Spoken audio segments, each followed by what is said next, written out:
I am trying to demonstrate how the simple concepts in engineering can be delivered through effective teaching. For that, I have taken the concept of pure bending theory or simple bending theory from strength of materials subject. So, by delivering it effectively, we can achieve the required Bloom's levels, that is Bloom's learning levels. Now, let me start. Now, I have taken on simply supported beam AB of length L and two concentrated loads of magnitude W are applied at C and D such that the distance AC, CD and DB are L by 3 each. Now we know from shear force and bending moment concept that this will be the shear force diagram, that is between C and D the shear force will be 0 and between A and C there will be positive shear force of W, whereas between D and B there will be negative shear force of W. Now coming to bending moment diagram, again that this is the bending moment diagram. At A and B the bending moment is 0 because they are simple supports. Then at C it will be sagging WL by 3. At D also it is sagging WL by 3.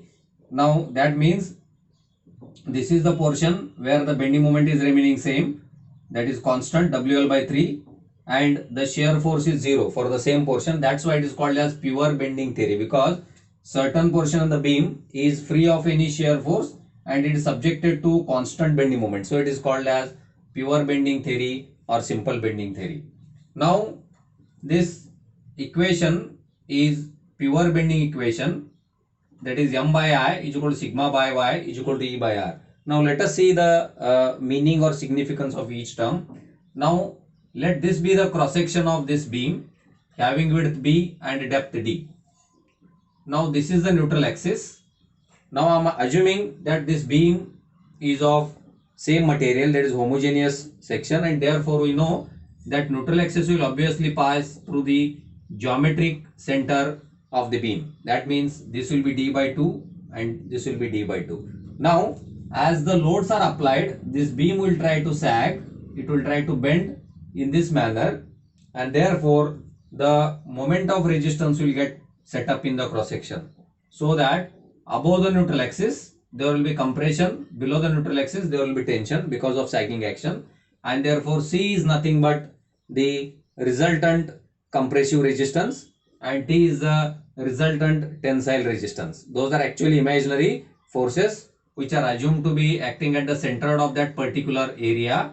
So now we know that moment of resistance is set up in the cross section as a reaction to the applied bending moment, and therefore from engineering mechanics concept, how we calculate moment of resistance m is nothing but if this distance is z between C and T, then moment of resistance is either C into Z or it is T into Z, because we know the definition of couple, that two equal and opposite forces separated by some distance they form a couple. So that is nothing but m, moment of resistance measured in Newton mm, which is equal to bending moment for equilibrium condition. Then I is moment of inertia or second moment of area measured in mm raised to 4. Sigma is the stress or the bending stress, that is measured in Newton per mm square, and y is the distance of the fiber where we seek the bending stress. For example, I want the bending stress here or bending stress here. This is the extreme compression fiber, this is the extreme tension fiber. So obviously I want sigma in this fiber or this fiber, so my y will be d by 2. That is the distance of that fiber from neutral axis. Y is measured in mm. E is the Young's modulus of the material, Newton per mm square, and R is the radius of curvature. Now what I will do, that I will take the students to the strength of materials laboratory and I will make two beams. One is of wooden and one is of steel material.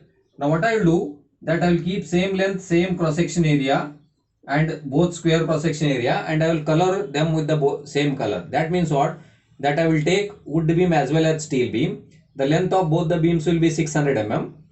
The cross section of both the beams will be 100 mm by 100 mm, that is square cross section, and moreover I will apply the same color to both the beams, for example red color, so that from certain distance students will not identify which is wooden beam and which is the steel beam, and students are not allowed to lift the beams in their hands, because then they will come to know that the heavier one is steel and the lighter one is wooden. Now students cannot identify because both have same length, same cross section, same color.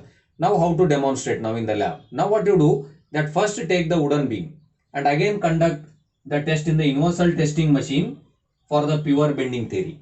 That means you stop the test when the load has reached a certain kilonewton. Now you take out the wooden beam and again you put the steel beam under the universal testing machine and again test it for this pure bending case, and again stop the load at the same value which you had stopped for wooden beam. That means at the same kilonewton. Now you ask the student that which beam is stressed more. Now, though not all the students in the class, but majority of the students would tend to say that wooden beam is stressed more. Now you throw the question to the class that look at the first two terms of this pure bending theory, that M is same for both the beams because M is WL by 3, W is same for wood as well as steel. So M is same for both the beams. Both the beams are 100 mm by 100 mm. So I is same, moment of inertia. Y is same because both the beams have the same depth. Therefore, Y must be same. For example, if we talk about the extreme compression and tension fiber, since both the beam is having depth of 100, so Y is 50 mm, D by 2. Then if this is same and this is same, then stress must be same as per this equation, because the first two terms are independent of the material used. Then students get confused because they give the answer that the wood will be stressed more, thinking that wood is weaker material than that of steel. But then you tell that this equation proves their logic wrong, and then you tell the practical significance of the last term E by R. Now if I take these last two terms of the equation, then I can say that here only R is equal to it is Y into E by sigma. So very simple to understand. That means first if I take the wooden beam, then the Young's modulus of the wooden beam is less than that of steel. Y is same, sigma is same. But since Young's modulus of wooden beam is less than that of steel, so radius of curvature of wooden beam will be less than that of steel. That means the steel will have larger radius of curvature, whereas that means it will deflect less, whereas the wood will have smaller radius of curvature because it will deflect more. Because we know that Young's modulus is less for wood, that means there will be less radius of curvature. Young's modulus for wood is more, that means Young's modulus for steel is more, therefore there will be more radius of curvature. That means this is for steel and this is for wood. And then you tell the concept of stiffness of material. That means for the same stress, because of the more Young's modulus, steel will deflect less, and for the same stress, because of the less Young's modulus, the wood will deflect more.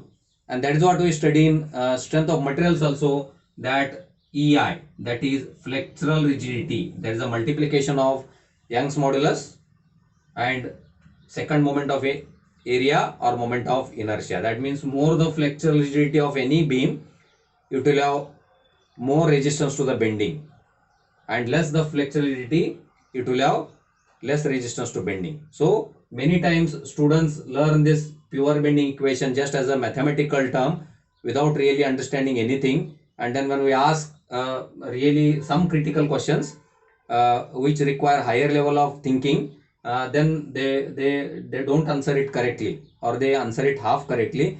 And therefore I took this pure bending theory just to demonstrate how the very simple concepts in engineering can also be taught in an effective manner, and thereby automatically increasing the Bloom's learning level. Thank you very much.